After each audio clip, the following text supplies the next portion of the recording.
Thank you. Although I know you were here last time too.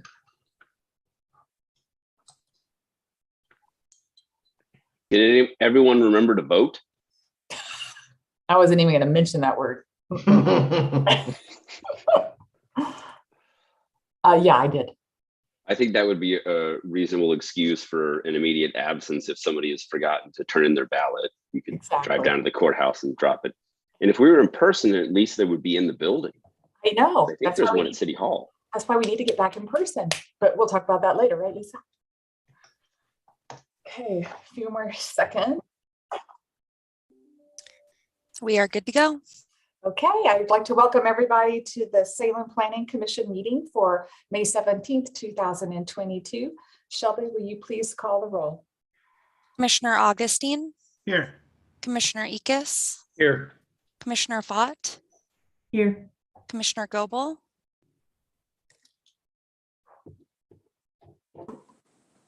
I think you're unmuted, Commissioner Goebel. I'll come back. Commissioner Griggs. Here. Commissioner Heller. Here. Commissioner Levin. Here. And Commissioner Slater. Here. And Commissioner Goebel, is your Can you hear mic me now? figured out? Yeah, yep, we can hear you. Okay, we have quorum. Thank you, Shelby. We have nobody signed up for a public comment at this point. We'll move on to the consent calendar. Commissioner Heller, do you have a motion? I move that we approve the minutes for our last meeting, which was, I can't find it. April 19th. April 19th, 2022. Perfect. Do I have a second?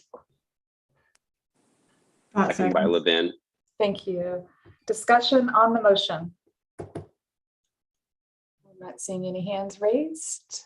So Shelby, will you please call the roll, signify by saying aye if you're in favor of the motion, nay if you're opposed. Commissioner Augustine. Aye. Commissioner Ickes. Aye. Commissioner Fott. Aye. Commissioner Goebel. Aye. Commissioner Griggs. Aye. Commissioner Heller. Aye. Commissioner Levin. Aye. And Commissioner Slater. Aye. Great. Motion passed. Moving on to item 5, we don't have any public hearings. Item 6.1, the sign code work session. Aaron, do you want to bring us up to speed and then continue the conversation? Sure. Thank you. Good evening. My name is Aaron Panko with the Planning Division. Go ahead and share a screen here. So tonight is our final in a series of work sessions to discuss proposed changes to the sign code. We had one back in March to discuss changes to temporary sign regulations. We had one last month to talk about changes to processes, procedures, and general standards for signs. And tonight we're focusing on the development standards for permanent signs in each of the zones and the overlay zones. So the first thing to discuss here is changes that were made to residential zones. And I guess before I talk too much about the standards for this zone, I'll share, and hopefully you can see this here. This is an outline of the draft code. And one of the major changes that we made is better organization to each of these zoning chapters.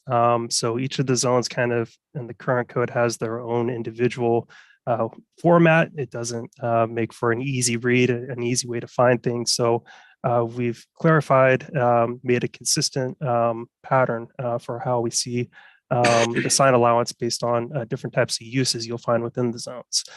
So looking at residential zones here, we have household living. This includes 1, 2, 3, and 4 family uses. We have a sign allowance for residential subdivisions, plan unit developments, and manufactured dwelling parks. We have allowances for household living, which is multifamily uses and group living uses. And then we have non-residential uses.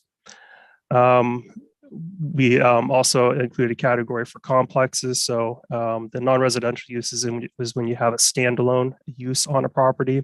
Complex is when you have multiple different uses or multiple buildings on a lot. And then you'll see at the end of each section a thing about outdoor advertising signs, which are billboards, whether they're allowed or not in the zone. Again, that's a thing that you'll see throughout the different zones. So for residential zones, let's see, what we did is clarified a few things. Individual dwelling units that would be in like a multifamily complex. We clarified that each of them could have their own 1 square foot wall sign allowance. And then we really didn't make any other major changes to the residential category. We created a new category. This is under chapter 900-165. This includes the CN neighborhood commercial zone, the commercial office zone, the neighborhood center mixed use zone, and the Fairview mixed use zones. So a new category for all of those. We may include like the neighborhoods hub zone, which is part of the Salem project. We included CO, commercial office, in this existing category because the standards were pretty similar to what we already had for some of these mixed use zones. The CO is a little bit different though, so it has an allowance for freestanding signs that are a little bit taller than the CN zone, and it depends on the zone that it's at. And then the display area for freestanding signs is also lower in the CO zone than it is in CN. So again, we did the standards mostly match, and we feel like this is going to be a good place for the CO zone to live. The standards for the sign are going to be 5 feet in height and 32 square feet, which are pretty close to what the CO zone currently allowed. Next, we created a category that combined the Central Business District, the West Salem Central Business District, South Waterfront Mixed Use 1 and Mixed Use 2, the Edgewater 2nd Street Mixed Use Corridor zones. And this, we did make some changes, some major changes to the sign allowance, especially in the Central Business District. So we have a few examples here shown on the slide. The wall sign allowance currently is pretty generous in the Central Business District. So I think that the sign allowance right now for Central Business District for freestanding signs, the maximum height could be 20 to 30 feet. The maximum display area for freestanding sign could be 100 to 150 square feet in display area. The proposed code reduces the size of freestanding signs to 32 square feet and not more than 5 feet in height. And then the wall sign display area for standalone businesses or tenants in a multi-tenant complex could be up to about 480 square feet or even in excess of that under the current code. So we've put a new limit on there for 32 square feet maximum or 2% of the primary wall. So these signs that you see for like the Salem Center, these signs aren't the 480 square foot maximum allowance under the current code. And the proposed code, I think you'll get signs that are probably going to be closer to about 100 square feet in size. So smaller than what was permitted for this. You can ask any questions too if I'm covering things too quickly here. So yeah, go ahead and jump in. Want to use your raise your hand, I'll keep an eye on the list of the commissioners and we can just pepper you when we have a question. And then another thing that you'll find throughout the code is that we've removed references to shopping centers and office complexes. So there's 2 categories right now in the sign code and 2 different allowances based on the types of uses within complexes.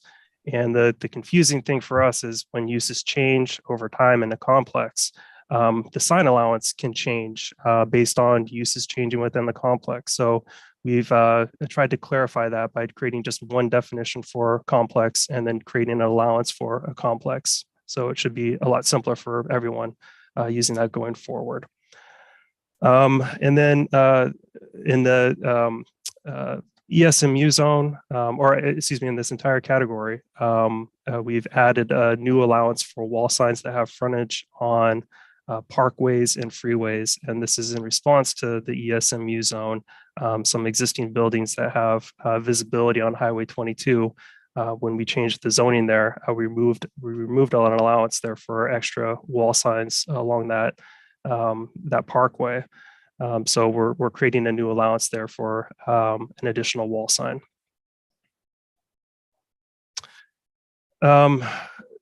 For the commercial zones, we've combined the retail commercial zone, the CR zone, and the general commercial zone in a mixed use 3 zone in with the industrial zone allowance.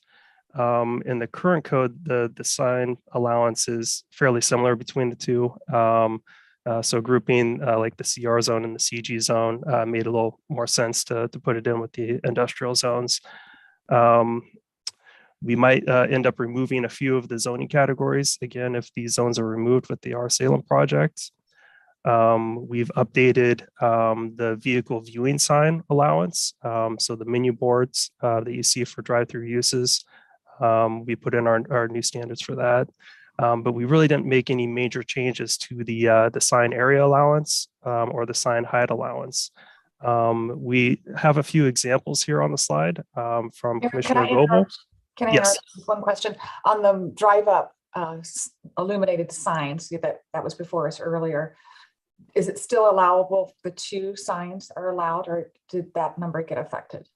For the vehicle viewing signs, menu boards. So currently only 1 menu board sign is allowed per drive-through lane. The proposal here is to allow 2 per drive-through lane. The maximum display area total for the 2 is no more than 48 square feet, with no individual sign exceeding 32 square feet in size. Okay. Thank you.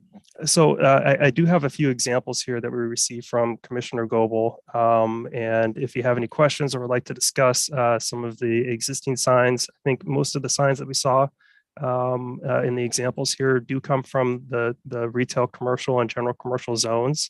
So again, we're not making any major changes to the size allowance, height, display area, or setback standards for some of these zones.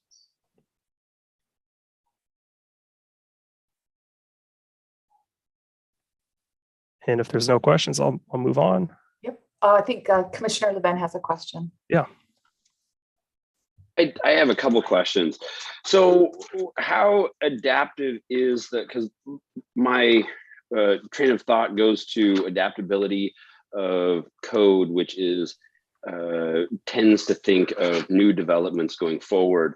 But what language has been thought about or included or modified that will address existing signage? And if we went back a slide to the commercial office, or sorry, 2 slides was the commercial office and neighborhood zones. I can think of some taller monument signs for office buildings that by today's standard would no longer be conforming, but how does that building owner rectify if they need to update a nameplate or wants to redo the backing of where all those nameplates are for one of the more older traditional offices? It's a good question. So with the sign code update here and the change in standards, we may have some more non-conforming signs, signs that met the standards that we have today, but won't meet standards in the future. We did make a few changes to the non-conforming sign section. I think in general, when signs need to be removed and replaced, at that time that they're replaced entirely, they would have to comply with current standards. There is some allowance for minor maintenance of signs as non-conforming signs. And then the face changes, there is exemptions for signs that have one of those removable displays. So we don't require permits for those. The displays can be changed out when business is changed.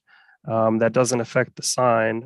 When you start getting into structural alterations that need to be made on a face. So taking a face down, putting a new one up, that does get a little bit more complicated. And that's where we look to the allowance there. I think it's 50% of the valuation of the sign for like maintenance and repair and things like this for face changes. Okay.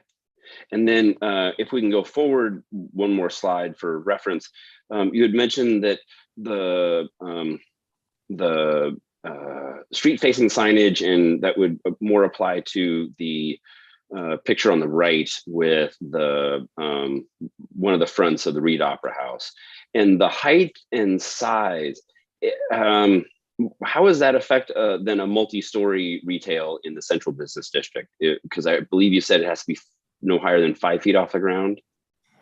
That's for freestanding signs. So Freestanding, okay. Yeah, and in most cases, these buildings are built right up to the property lines. They don't usually have freestanding signs. So the wall sign allowance is what we're looking at primarily here.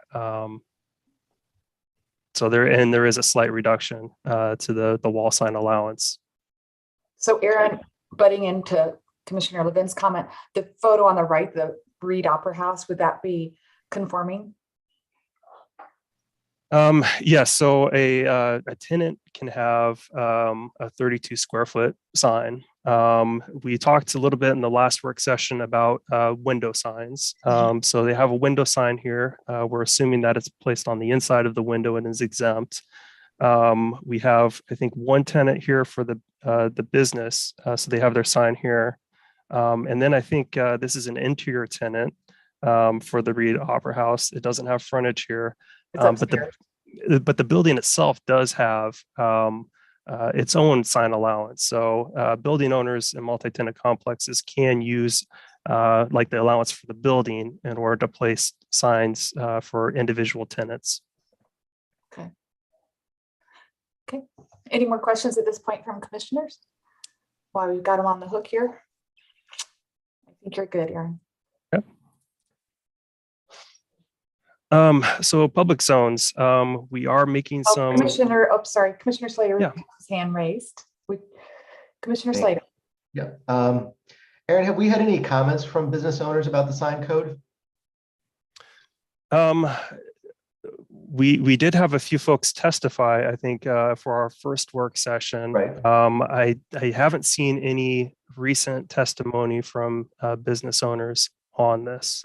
And when you say testimony, you just that would just include casual feedback or emails or correct. comments. I haven't received anything Okay. recently. Yep. Okay, thank you. So for public zones, we are making some changes to the PH, the public and private health services zone. And this is in response to Salem Hospital. So they have a rather large campus. They have some sign needs that go beyond what our current code allows.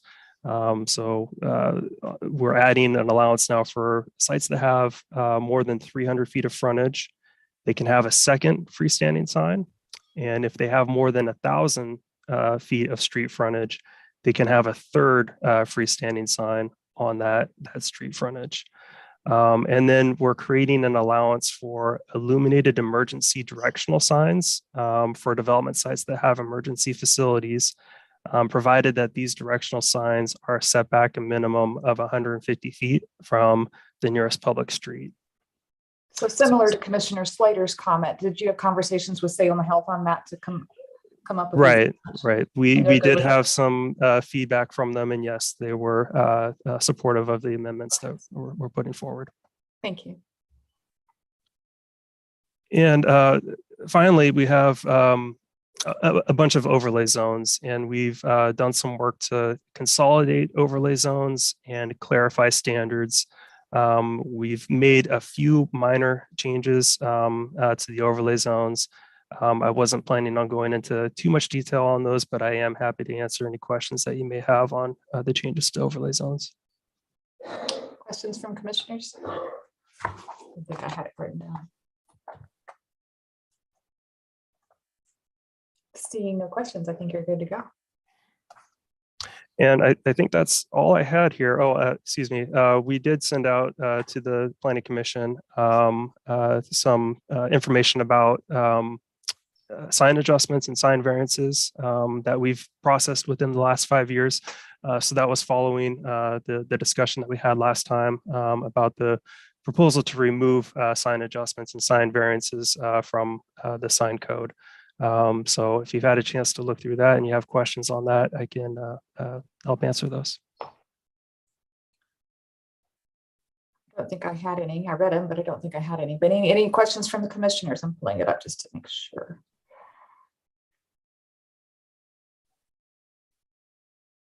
I'm not seeing any. Oh, got Commissioner Fox.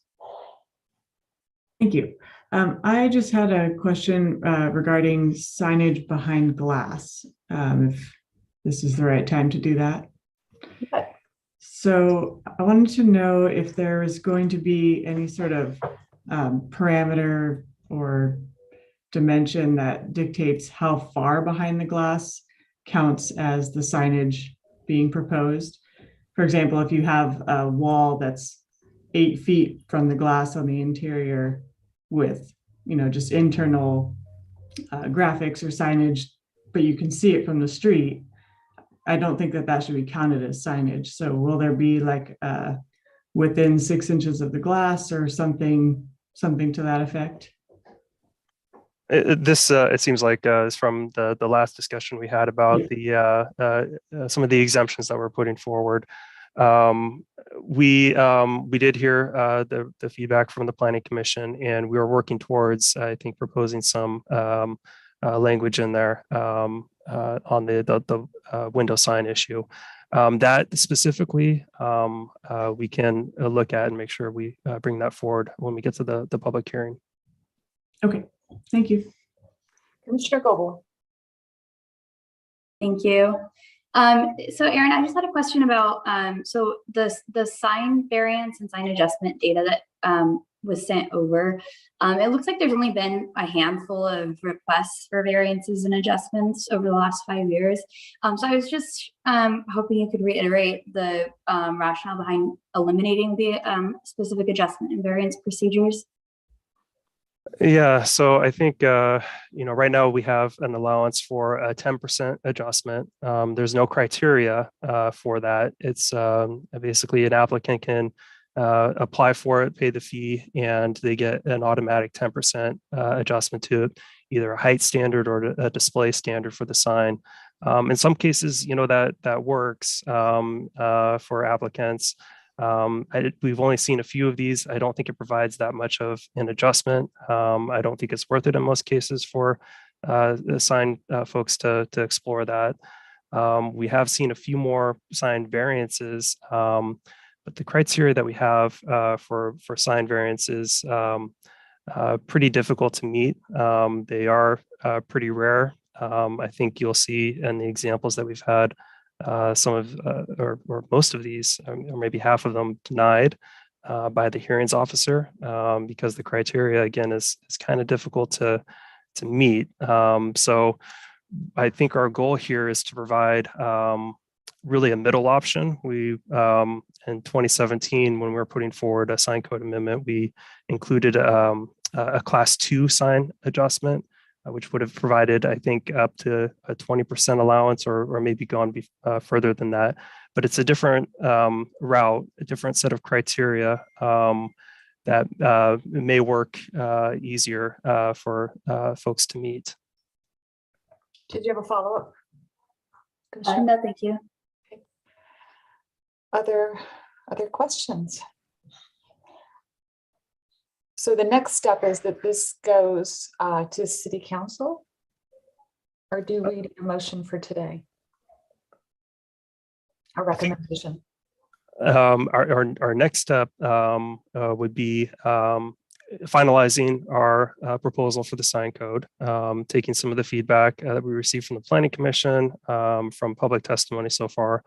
I think we're going to be scheduling a public hearing before the Planning Commission, before City Council. So I believe the Planning Commission will see this again, a final draft, and be able to see and vote on that. Okay. Perfect. Other comments? Questions? Commissioner Levin, followed by Commissioner Goebel. Just a comment for Aaron and staff as they work on a final version of this. On the larger buildings, I'm thinking about the Salem Center Mall and the Ross Dress for Less sign. I hate that Ross Dress for Less sign. Sorry, that's nothing against Ross Dress for Less. But there's a couple of thoughts that are rolling through my head. And the first one is the subconscious use of landmarks for direction, and going in what seems to be a trending fashion of reducing signage on building fronts.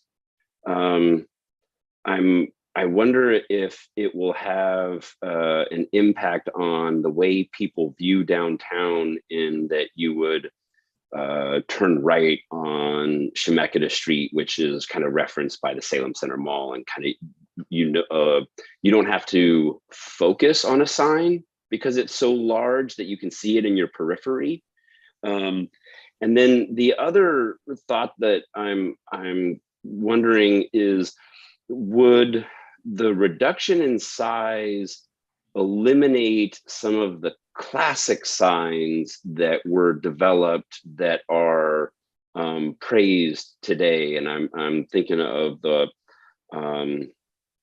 the flag sign on gosh, what is it? The old theater building in Elsinore? Not the well, the Elsinore. Hi guys. Sorry, I'm in a hearing, guys, please. It's a work session. I know it's not a hearing. Okay, give me a break. This is my biggest critic down here. No, the building on Court and High Street that has that old bulb lit sign. Would something like that no longer be able to be developed on something like the Salem Center building? It's a good question. I don't know exactly. Again, we're making a general reduction in the wall sign allowance. If we're talking about historic signs and reconstructing historic signs in historic districts, there is an allowance in Chapter 900 that if they receive approval through Historic Landmarks Commission or through Kimberly, that they're exempt from meeting some of the standards for signage in 900. You must have gotten that answer correct, because Lisa took her hand down. So Aaron, you got it right. he did, but my thought was more about signs to come, and the opportunity for designers and sign makers to make something iconic going forward, that makes something stand out and worth keeping, so that it becomes a historic or a sign or a landmark. So I guess I'm kind of wondering, like, oh man, I wonder what other communities have done that have been successful or not successful in the size of signage and I'm thinking more on the larger buildings that would be applicable to. But it was just a thought that I was wondering, like, I wonder how much of a reduction, if that Salem Center sign was to be made today by this standards, would a designer be able to fashion it in a way that it would have a creative pop, that you would be able to see it without squinting and staring?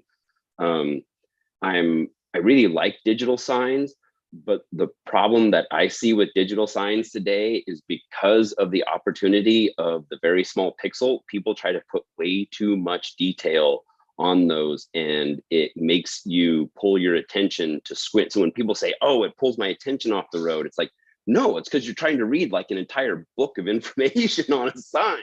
It doesn't give you that Neiman sign is a great example of clarity and pop in signage art, where you can see it from blocks away, not because it's intrusive, but because it was designed and thought out so well against the backdrop that it sits on and whatnot. So just thinking about how will this look if that reduction is made on something like larger, like a complex like the Salem Center Mall.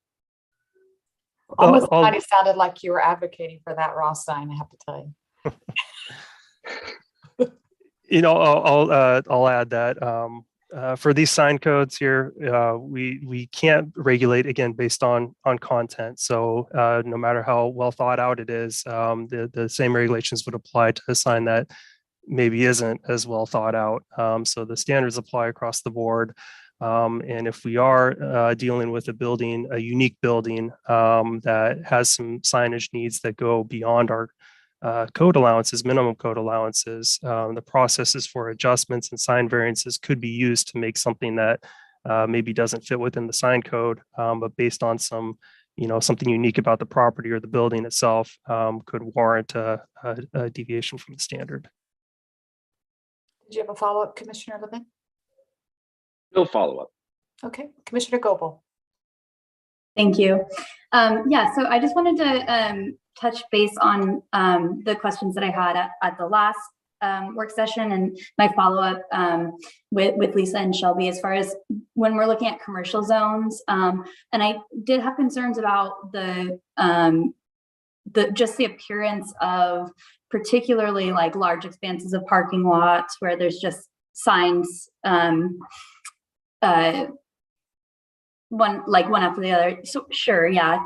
And I think so with that, and has there been any discussion about potential amendments that could help mitigate the visual clutter in the commercial zones when it comes to the pole signs? Yeah, again, we didn't make changes to the development standards, significant changes in our commercial zones. So currently, a business can have a freestanding sign. The minimum setback from a street is 3 feet. That's not proposed to change. And the minimum setback that we have to interior side property lines is 5 feet. And that's not proposed for a change either. Our existing code does allow for these signs to be close to streets and allows them to be close to each other. There's not much of a separation requirement. And we're not proposing any changes to those standards, at least at this time. Yeah, is there a reason why we're not proposing changes to that? It wasn't on our radar, but we would be interested in feedback from the Planning Commission on that.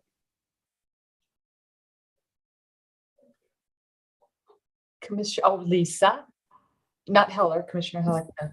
Lisa Ayo. Thanks, Commissioner Griggs. One thing that Aaron and I talked about when we got your photos, Commissioner Goebel, and we were looking at the different sites, is that a lot of the sites, as Aaron mentioned, are zoned commercial retail, and through our Salem, we're rezoning most of those to mixed use zones. Mm-hmm. And so the ones that have the large parking lots in front, the desire idea is that in the future, they will be filled in with buildings, and then those buildings won't have the need for these large, freestanding signs because they'll have wall signage because they'll be closer to the street.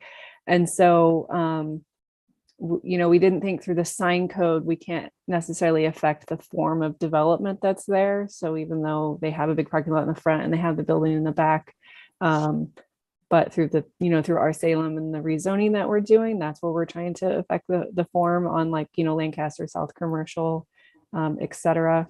Obviously, if the Planning Commission thinks the setback is too close at 3 feet, we can propose to change that to what you all think is appropriate. Generally, they put them in the landscaping strip, right, Aaron? Which for new development is between 6 and 10 feet, I think, is what the zoning code. So it's 10 feet if it's just landscaping. You can go down to 6 if you put a wall or a berm. You can make that landscaping strip kind of smaller. So that's generally in that range is where someone would put a sign. Doesn't mean you have to have that coincide or be the standard. So if the commission feels like there needs to be a bigger setback, either to the street or side setback, which is where the properties are near each other, the signage is near each other, we're happy to make those changes. That was not on our radar, so we didn't make those. Thank you. Follow up, Commissioner Goebel. No, I just wanted to reiterate that and maybe just put it on your radar for discussion and to, just put something that, like I just said, to, reduce the visual clutter. So if there's, more discussion on that as we button down the final version of the code, I'm happy to participate and provide input as needed. I appreciate your efforts on gathering those pictures, and you're absolutely correct that freestanding long sign of all the businesses is clutter. So, and I know that you took the time to go out and take pictures. So I appreciate that. Commissioner Slater. Thanks. I wonder if we should take an approach that's more focused on some of the individual streets, because the zoning code, the zones can change across the street, but from a viewer's perspective, you're really experiencing the street as one experience. It's one phenomena. And I wonder on some of our arterial streets if it makes sense to have, for example, a commercial street or a Lancaster Street sign code that is designed to make it more aesthetically appealing for the user of that space rather than divided up along a street by zone. Does that make sense? Yeah, I think that would be kind of difficult to do. I think I'll mention that freestanding sign allowances are based on street frontage. They're not based on, I think, arterial or collector status, but if you have a long street, you could have a potentially larger wall sign or a larger freestanding sign. And on a smaller street frontage, that sign area reduces. So that's kind of what we have in the existing code. I think in the past, Commissioner Slater, the city's done that through overlay zones. And a lot of our overlay zones were created just for one area, kind of corridor, like Portland Road or Broadway, and then they had a lot of reduced signage requirements. We're taking those reduced signage requirements, and because some of those overlays are being eliminated, we're making that the signage requirement in our mixed use zones. And so a lot of those corridors and a lot more corridors are all going to be zoned mixed use on both sides after our Salem. So in some ways, with those map changes and these code amendment changes, we will be achieving that, at least through the standards. It's not necessarily retroactive, right? But through the standards going forward for some of the major corridors. So a little bit more uniformity within a corridor. Okay, that's very helpful. Thank you. I realize it was a complicated thing to actually implement. Thank you. Additional questions, staff? Giving it that Zoom pause, but I think we're done. Thank you, Aaron. Yeah, you're welcome. Okay, no information reports. Item 8 is public comment. We still don't have any. Lisa, you're up for your planning administrator's report. Sure. And the first one is a little bit about the sign code. So there's a tiny sign code amendment going to the council on their next meeting. It's related to public art.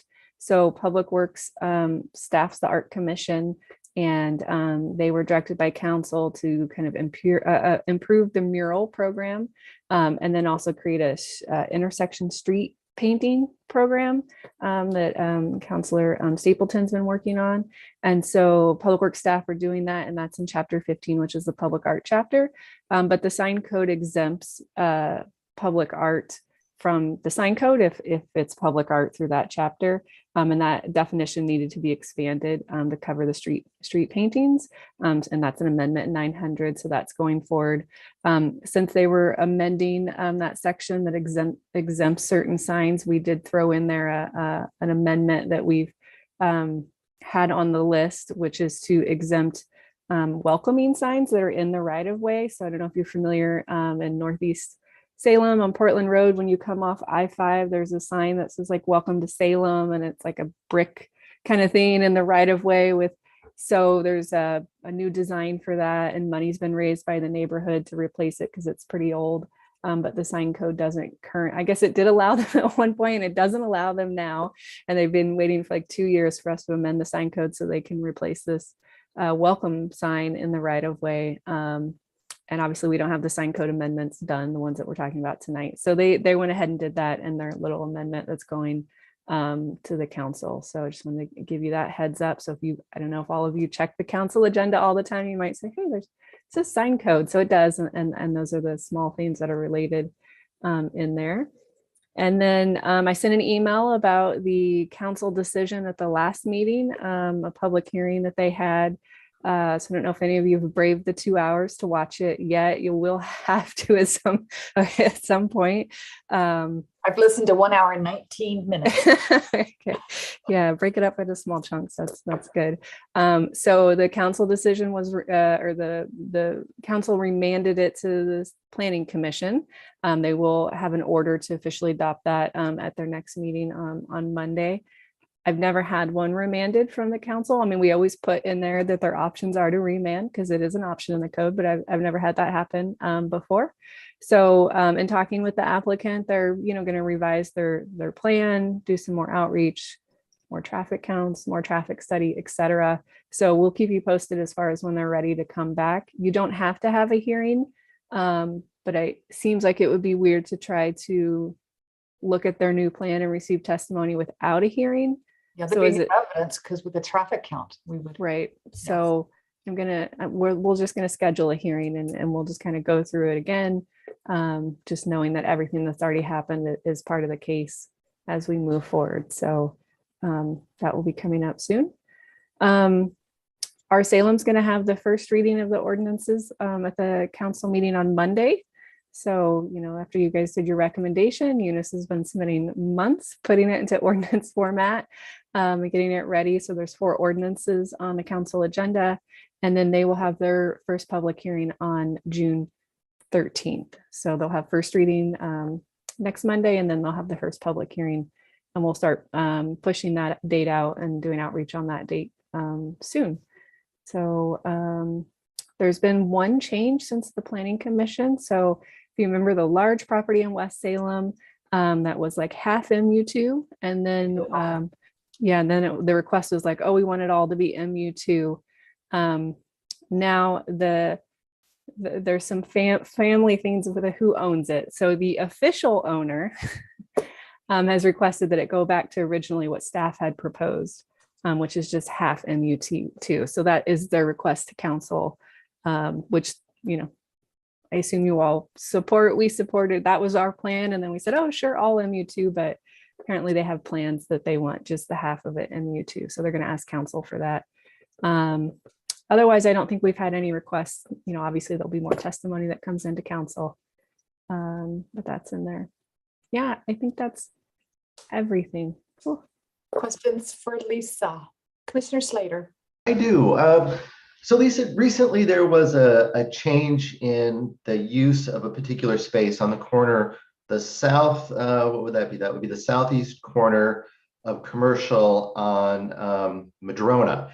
It was a gas station. Mm-hmm. I think because we allowed, before my time, we allowed a new gas station nearby in a residential area. That drove the existing gas station on the street corner out of business. And so that now has been replaced by pot shop. Well, I was trying to find a non-pejorative phrase because this isn't really about the business. But the end result is that we had this tiny soap dish sized business on a pretty significant intersection with no real changes to it. There's no trees in the parking lot. It just seems like an incredibly poor use of that particular space. And I'm wondering, not so much what happened in that instance. My guess is they just remodeled an existing facility, so they didn't, maybe that didn't call up any new requirements. But what is it that we can do, or is it just in economics, in order to create some mechanism whereby we don't just replace one small building on a big important intersection with another small building on the same important intersection? I mean, if we want to create a more urban environment, how do we address that situation? Yeah, Does that make sense? Yeah, that makes sense. And I think unless we're going to introduce like an FAR requirement or maximum lot coverage or something, then which we do downtown. So you might remember when Bryce brought through the UDC amendments, right? We put you had to cover the lot a certain amount and go up, and there's kind of a calculation there. We don't generally have that in the rest of our zones. Even our mixed use zones, we do require the new buildings to be brought up to the street. I think that property will be MU3 after our Salem, so it's not the really kind of dense Depends on where the use. council goes. That's true. So yeah, I think it's, unless we're going to move our zoning towards requiring that kind of level of development, which outside of downtown, which is even new for downtown, it's just not really been where Salem's kind of done with the zoning, just because are we killing what could be a successful small building business because they can't afford to build a building that's big enough that we would require in that area. I will say for that site, although you said it was a change of use, so they did go through site plan review. They are doing on-site pedestrian connections to the front and to the side for the bus. And they have a new landscape plan in for review right now. So they have temporary occupancy. They haven't finished their on-site pedestrian, and they have not received final approval of their landscaping plan, but the landscaping will get better. And the pedestrian improvements and the gas station itself, right? They took out all the pumps. So it does look better, I think, but it's not a big, tall business or building like we would want. Yeah, I guess. Later, how to follow up, I think. Thank you. And I understand we don't want to kill a small business because they can't afford to put in a big building there. That makes complete sense. I guess the larger question is, are there locations that are significant enough that maybe we do want to set some sort of floor coverage standard or lot coverage standard? I mean, having those four corners occupied with something a little bit heftier would probably be a good contribution to that area. And again, it's compared to the lot size, it's such a small, there's more parking than there is building at that point. Yeah. Is there a way that we as a commission or the city can go through and I say, these are corners that we want to build up over time? Is that a possibility? Yeah, we could definitely look at that after our Salem, and a couple different ways would be to either pick intersections that don't end up being zoned like an MU1 and pick like nodes and rezone those to higher, or create standards in whatever zone they're in, or a new zone that would require it. So, a lot of cities do that at like significant intersections is where they really try to get the height up. We have so many corridors, right, where we think because of transit would be a good spot for mixed use that we've just blanketed them all with mixed use and tried to put the higher kind of density near downtown, or obviously like we've done some nodal MU1 out on Lancaster, and then the rest is MU2 or MU3. So yeah, we could definitely look at that in the future. I guess my one follow-up, if I may. Yes, you may. Is that wasn't so much the height issue as how do we get the buildings closer to the street? So that would be a mixed use 3 zone, and it isn't now. Is that correct? Correct. It will be. It's proposed to be mixed use 3. So if they were to rebuild after our Salem pass, would the requirement have pulled them up to the front? Yeah, for a new building, for sure. Okay. There's some, if it's just like a small addition or something, that wouldn't be enough, obviously, to trigger like moving. So in this instance, I just got unlucky. Yeah, it's a good conversation. We see a lot of that change of use, where the building, somebody comes in and they spruce up the building, they change the use. Exterior improvements are triggered depending on what they want to do generally. So because in this one, they took out the pumps, and then they had to, fix where it was at, that triggered the parking lot. Once you do anything outside, we always get bike racks, landscaping, and pedestrian improvements. And if they obviously if they already have landscaping that meets the code, then it's like check. And if they don't, we say what happened to those plants. So yeah. Okay, that was very helpful. Thank you. You bet. Commissioner Ickes, you've got your hand. Thank you. I'm just trying to clarify and follow exactly which address or which corner you've been talking about. Across the street from Fred Meyer's on Madrona South and Commercial South. All right. Down below Ace Hardware. Oh, okay. Below Ace Hardware. All Yeah. right. And it was a gas station, and I think it had a coffee shop in the back Right. Yeah. previously, Okay. and they took out the pumps and Okay. have Thank you. painted it. Yeah. I was just confused or unsure. Yep. Okay. All right. Thank you. You bet. Other Thank you. questions for Lisa? I have one. When are we going back in person yet? I did go check out the council chambers on Monday because I hadn't been in there in so long. I was like, does my badge work? Can I still get in? Do the lights still work? Everything looks great in there. They do have like plexiglass around where somebody would testify. They have little mic covers that are disposable. So when you use the mic, and the next person covers it so you don't, I guess, breathe on the mic. So the room looks ready, like and the computer still worked, the lights still worked. So I'm going to check in with the city attorney to see what our options are. Obviously, it's still not set up for hybrid. So I think the option would be, if the city manager, city council okays it, would be for the planning commission to be fully in person or to stay on Zoom through the end of the year until we have the option to do hybrid when the chambers are upgraded. So. Got it. Mr. Ekus, you had your hand raised. Well, I think you may have answered my question because I was asking about the hybrid because I got back from my trip from Egypt last Wednesday and had a cold. Symptoms, however, of the cold changed over the weekend, and I ended up testing positive for COVID yesterday. I'm fine. It's all okay, but it did raise the question because I'm one of the people that really would like to get back together in person, but it did raise the question of the ability of hybrid. Because without the hybrid, it would probably mean that if, for example, if we were meeting in person today, I probably would not be able to attend. So I was curious about what that, what it means if we can't do hybrid, that we may have a situation as, like mine where can't do hybrid, then I would be absent. Right. It could potentially affect, quorum or something. If we have people that could participate from home but couldn't come in. My understanding is the council chambers will have the technology needed to do hybrid by the end of the year.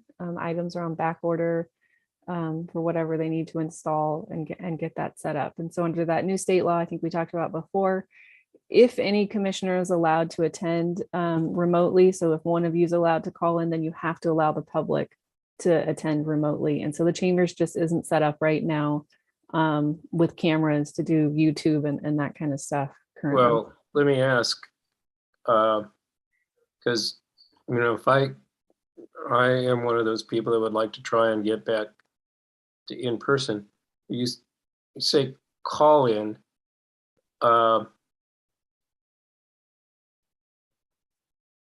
If you couldn't do, let's say you can't do Zoom, but I could still participate through a call in. When you say, I'm not sure you say right, when you mean call in, I'm not sure what you mean. Yeah, Tom, do you know, I think the law says if any decision maker is allowed to participate remotely, then the public has to be allowed to participate remotely. Is that right? Yeah. That's correct. And so, I think Lisa was using maybe terminology that we used in the past before Zoom and Teams was so prominent. People could call in and appear by telephone. So, but it's any sort of electronic appearance that then triggers the obligation to provide it to everybody. Commissioner Ekus? Well, okay, I'm still going to try and clarify this then, because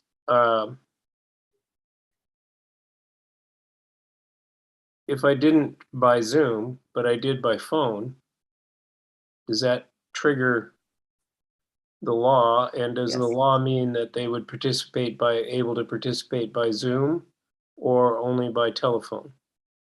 I don't think the law is that clear, but I definitely think that if we provide a commissioner an opportunity to participate when they're not in the room, maybe I'll say it that way, then we have to allow the public to participate without being in the room, whether that's through phones or Zoom or Teams or whatever. So potentially the Planning Commission could go back in person before the end of the year, but you'd have to decide however President Griggs thinks you should decide by majority or something. It would have to be full in person for every meeting, everybody. And if you couldn't be there in person, then you wouldn't participate in the meeting that night. Just like the old days. Just like the old days. Yep. And we'd sit there and stare at the door and say, wait for that person to come in. Text somebody and see if they're stuck in traffic. Yeah. Exactly. So Except there's new doors in the chambers now. So there's Wow. new fancy doors that don't get I stuck. think Commissioner Slater has a question for you. Yeah, And then followed by Commissioner Heller. not to play gotcha here, but hasn't Tom Anderson participated by phone from Bhutan or wherever he hangs out when he's not in Yeah, Salem? it's a new state law. It was introduced during Gotcha. COVID. Okay. Yeah, and the idea was that, hey, this is expanding opportunities for people to participate in, local government. And so when COVID ends, we want to make sure that people continue to have that opportunity. I still really think the there's less opposite. people. I know, do I too. agree. See, I think there's way less people now that Yep. we're on Zoom. Maybe they're all silently watching on YouTube and listening. But we used to have more people at council for sure. More people come in person than we ever do on Zoom. So, Commissioner Heller, you have a hand raised. Thank you. I was wondering about the ventilation in the council chambers, whether it's really good as far as refreshing the air on COVID. I do have the concern about that. yeah, I can ask if they've made upgrades. Generally, City Hall is a very old building. It's turning 50 this year. There will be a celebration this summer for the 50th birthday of Civic Center. And the building's being nominated as a historic building. So stay tuned for that. This summer be a celebration.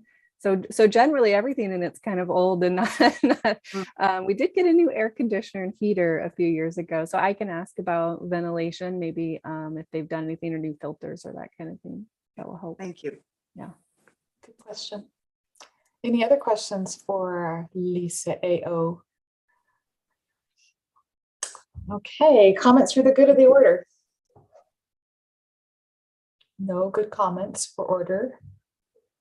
So our next meeting is June 7th, correct, Lisa? Okay. If you haven't voted, go vote. And with that, we're adjourned. Thank you. Thank you. Nice night. Thank you. Feel Thank better, you. Commissioner Ekus. Yep. Feel better. I'm doing well. I was just pretty disappointed because, I had to have a test in order to leave and get on the airplane within 24 hours, and it was negative. And but it's hard to tell. I'm glad I got vaccinated because I was told if at my age and with some of my other physical conditions, if I'm at high risk, and if I hadn't gotten